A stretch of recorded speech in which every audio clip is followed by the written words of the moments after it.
All right, welcome back. The Russia investigation heating up this week and could soon come to a close. Robert Mueller asking the court for little to no jail time for former National Security Advisor Michael Flynn.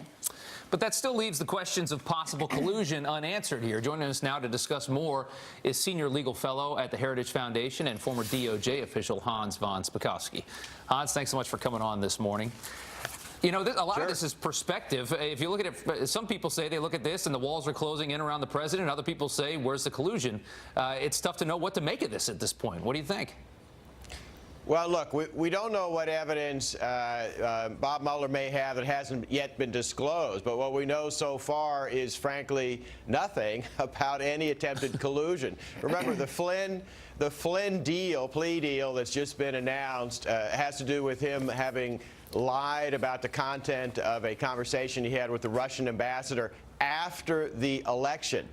The thing to keep in mind about that is if he had simply told the truth, he wouldn't be in court. He wouldn't be awaiting a plea deal. Why? Because having a conversation with the Russian ambassador is not illegal or unlawful. So we don't really know if there's anything else hidden that we just haven't found out about yet.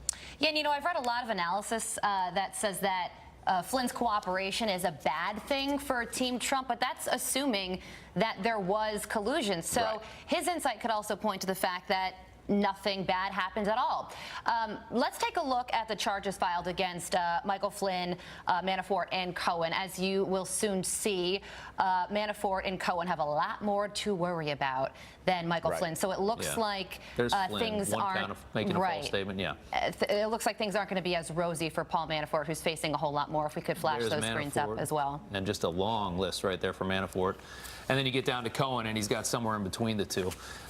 Who is the most concerned right now, do you think? I mean, it's got to be Manafort, right? Right, but again, it's important to understand that all the charges against him, the bank fraud, tax evasion, etc., all had absolutely nothing to do with the presidential campaign. It was all for activity years before. And on Cohen, he pleaded guilty to lying to Congress last week. But again, if he had simply told the truth, he wouldn't be in court. Why? Because the underlying conduct, negotiating a real estate deal, that's perfectly legal and legitimate. There was nothing untoward about that, and if he had simply told the truth, he wouldn't be in court. Well, you look at, I mean, both sides have a different thing to say about this. One side says, you know, if you ask a Democrat, why are they lying about everything? The other side says, well, they didn't like the optics of all these deals going on with Russia at the same time, so they're lying to try and, you know, I mean, like you said, is the lying the worst crime here, in your opinion? Well, so far, that's the only crime. And again, you know, for example, going back to the Flynn deal, remember, the special counsel is recommending no jail time. Now, maybe that's because of his cooperation. On the other hand, it might be because Mueller didn't want this case going to court. Why? Because it's been reported that the two FBI agents who actually interviewed him, they didn't actually think that Flynn was lying. And so Mueller may have realized that if he actually had to go to court, his case would have fallen apart in court. And, you know, a lot of the Flynn memo was so heavily redacted. Yes. It's clear that Mueller has a lot that he doesn't want the American people to know just yet.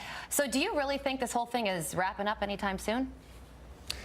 Well, I would hope so, since it's been going on for so long. But again, yeah, it's important to keep in mind a lot of that sentencing memo was blacked out. So again, we don't know what we don't know. And there might be undisclosed evidence that could be a problem. We just haven't seen anything to date. All right. We'll have to wait and see. A great op-ed by Hans on FoxNews.com, of course. Thank you very much for your time this morning.